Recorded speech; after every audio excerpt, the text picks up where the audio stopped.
ਇਹ ਲੈ ਹੈ ਕੀੜੇ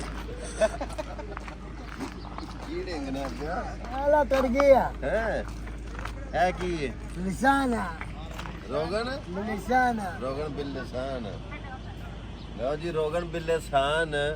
ਕੋਈ ਬਿਮਾਰ ਹੈ ਤੇ ਉਹਦੇ ਵਾਸਤੇ ਵੀ ਬੜਾ ਅੱਛਾ ਹੁੰਦਾ ਜਿਹਨਾਂ ਦੇ ਵਾਸਤੇ ਲਕਵੇ ਵਾਸਤੇ ਲਕਵਾ ਫਾਲਜ ਵਗੈਰਾ ਵਗੈਰਾ ਮਤਲਬ ਉਹਦੇ ਵਿੱਚ ਕੋਈ ਵੀ ਹੈ ਕੋਈ ਬੇਔਲਾਦ ਬਾਂਝ ਔਰਤ ਹੈ ਤੇ ਦੁੱਧ ਦੇ ਵਿੱਚ ਕੋ 2 ਕਤਰੇ ਪਾ ਕੇ ਅਗਰ ਪੀਵੇ ਤੇ ਅੱਲਾਹ ਪਾਕ ਜ਼ਾਤ ਰਹਿਮ ਕਰ ਸਕਦਾ ਇਹ ਦਰਅਸਲ ਰੋਗਨ ਬਿਲ ਲਿਸਾਨ ਉਹ ਚੀਜ਼ ਹੈ ਇਹ ਜਿਹੜੀ ਲੱਕੜੀ ਵਹਿੰਦੇ ਹੋ ਨਾ ਪੇ ਇਹ ਖੁਸ਼ਬੂਦਾਰ ਬੜੀ ਪਿਆਰੀ ਸਮੈਲ ਇਹਦੇ ਵਿੱਚੋਂ ਆਉਂਦੀ ਜਦੋਂ ਬਦਰ ਦੇ ਜੰਗ ਦੇ ਵਿੱਚ ਸਹਾਬਾ ਨੂੰ ਜ਼ਖਮ ਲੱਗੇ ਬਿਮਾਰ ਹੋਏ ਤੇ ਇਹਦੇ ਵਿੱਚੋਂ ਇਹ ਭੰਨੀਏ ਨਾ ਉਧਰ ਜ਼ੂਮ ਕਰੇ ਨਾ ਥੋੜਾ ਜਿਹਾ ਤੇ ਇਹਦੇ ਵਿੱਚੋਂ ਤੇਲ ਨਿਕਲਦਾ ਹੈ ਮਤਲਬ ਰੋਗਨ ਨਿਕਲਦਾ ਜਿਵੇਂ ਆ ਤੁਸੀਂ ਵੇਖਦੇ ਅੱਲਾਹ ਵਾਹ ਵਾਹ ਵਾਹ ਵਾਹ ਬੜੀ ਪਿਆਰੀ ਸਮੈਲ ਅੱਲਾਹ ਦੀ ਕਸਮ ਤੁਸੀਂ ਵੀਡੀਓ 'ਚ ਮਹਿਸੂਸ ਨਹੀਂ ਕਰ ਸਕਦੇ लेकिन क्या बात है बड़ी प्यारी खुशबू कितने का ये 130 है 130 130 असल बस एक नंबर वाला आंदा एक नंबर 130 ਰਿਆਲਾਂ ਦੀ ਇਹ ਐਸ਼ੀ ਸੀ ਕਿੰਨਾ ਕਰੇ ਨਜ਼ਰ ਤੁਹਾਨੂੰ ਆਉਂਦਾ ਪਿਆ ਲੇਕਿਨ ਇਹਨਾਂ ਲੱਕੜੀਆਂ ਦੇ ਵਿੱਚੋਂ ਇਹ ਨਿਕਲਦਾ ਗੱਲ ਮੇਰੀ ਯਾਦ 'ਚ ਰਹਿ ਗਈ ਕਿ ਜਦੋਂ ਸਹਾਬਾ ਨੂੰ ਜ਼ਖਮ ਲੱਗੇ ਤੇ ਇਹ ਨਬੀ ਸੱਲੱਲਾਹੁ ਅਲੈਹਿ ਵਸੱਲਮ ਨੇ ਇਸ ਲੱਕੜੀ ਦਾ ਰੋਗਨ ਮਤਲਬ ਤੇਲ ਜਿਹੜਾ ਨਾ ਉਹ ਜ਼ਖਮਾਂ ਤੇ ਲਾਇਆ ਤੇ ਫੌਰੀ ਠੀਕ ਹੋ ਗਏ ਅੱਲਾ ਨੇ ਸ਼ਿਫਾ ਦੇ ਦਿੱਤੀ ਇਹ ਇੰਨੀ ਕੁ ਸ਼ੀਸ਼ੀ 130 ਰਿਆਲ ਦੀ ਹੈ ਇਹਨੂੰ ਆਂਦੇ ਨੇ ਰੋਗਨ ਬਿਲ ਲਿਸਾਨ ਰੋਗਨ ਮਤਲਬ ਤੇਲ ਨੂੰ ਆਂਦੇ ਨੇ ਬਿਲ ਲਿਸਾਨ ਅਸੀਂ ਇਸ ਟਾਈਮ ਜਿੱਥੇ ਖਲੋਤੇ ਆ ਇਹ ਲੈਣਾ ਵਾ ਮੈਂ ਖਰੀਦਣਾ ਵਾ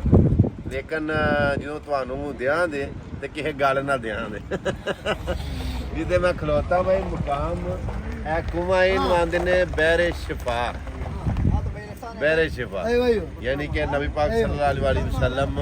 ਜਦੋਂ ਬਦਰ ਤੋਂ ਵਾਪਸ ਆਏ ਨੇ ਨਾ ਤੇ ਇੱਥੇ ਉਹਨਾਂ ਨੇ ਪੜਾਓ ਕੀਤਾ ਆਪਣੇ ਸਹਾਬਾ ਦੇ ਨਾਲ ਬੈਠੇ ਔਰ ਇੱਥੋਂ ਪਾਣੀ ਪੀਤਾ ਔਰ ਇਸ ਕੂਵੇਂ ਦਾ ਨਾਮ ਬਹਿਰੇ ਸ਼ਿਫਾ ਸੋ ਇਹ ਅਸੀਂ ਇਹਨਾਂ ਕੋਲੋਂ ਖਰੀਦ ਲੈਨੇ ਆ ਤੇ ਤੁਹਾਨੂੰ ਮਤਲਬ ਜਿਹੜਾ ਕੋਈ ਹੋਇਆ ਜ਼ਰੂਰਤਮੰਦ ਜਿਹੜਾ ਕੋਈ ਮਤਲਬ ਹਾਜਤਮੰਦ ਹੋਇਆ ਉਹਨੂੰ ਇਨਸ਼ਾਅੱਲਾ ਦਿਆਂ ਦੇ ਇਹ ਵੇਖੋ ਨਾ ਉੱਤੇ ਲਿਖੇ ਆ ਤੇ ਅਬੂਤਰਾ ਜ਼ੂਮ ਕਰਕੇ ਥੋੜਾ ਜਿਹਾ ਬਣਾਏ ਨਾ ਇਹ ਮਤਲਬ ਕੁਦਰਤੀ ਰੋਗਨ ਬਿਲ ਲਿਸਾਨ ਜੋ ਮਤਲਬ ਮੈਂ ਤੁਹਾਨੂੰ ਪੜ੍ਹ ਕੇ ਸੁਣਾਉਣਾ ਇਹ ਰੋਗਨ ਬਿਲ ਲਿਸਾਨ ਦੇ ਫਵਾਇਦ ਕੀ ਨੇ ਕਾਹਦੇ ਵਾਸਤੇ ਇਸਤੇਮਾਲ ਕੀਤਾ ਜਾਂਦਾ ਹੈ ਦਮੇ ਵਾਸਤੇ ਇਸਤੇਮਾਲ ਸ਼ੂਗਰ ਵਾਸਤੇ ਕੁਵਤ ਬਾ दक जरियान दर्द जख्म जोड़ों में दर्द बवासीर जिगर फालज लकवा अधिष्टांग जैतून का तेल लो वो गर्म करो 2 कतरे बिल लिसान मतलब मिला लो जिथे दर्द हो उथे मालिश करो जख्म ते लाओ उंज भी ठीक हो जाएगा बवासीर वाली जगह लाओ ठीक हो जाएगा जिगर ते मालिश करो उत्ते ही ठीक हो जाएगा फालज होवे मालिश करो ठीक हो जाएगा जरियान दिक दमा कुवत बावर शुगर की बीमारी वास्ते एक पा बकरी का दुध लो उन्होंने दुध नूं गर्म कर लो इशा तो बाद 2 कतरे रोगन बिल लिसान उस दुध दे विच पा के ते पी लो खाना मगरब तो बाद खाना खाना खाने के बाद 1.5 घंटा बाद इनू मतलब पीना दुध विच चीनी नहीं पानी ਤੇ ਜੇ ਬਵਾਸੀਰ ਤੇ ਲਾਲ ਮਿਰਚ ਇਸਤੇਮਾਲ ਨਹੀਂ ਕਰਨੀ ਇਹ ਜਿਹੜਾ ਨਾ ਬੜਾ ਫਾਇਦਾ ਦੇਗਾ ਅੱਛਾ ਭਾਈ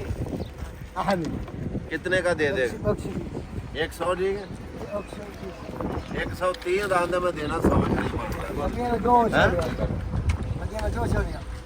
ਮਦੀਨੇ 200 ਰਿਆਲ ਦਾ 200 ਰਿਆਲ ਮਦੀਨੇ 200 ਰਿਆਲ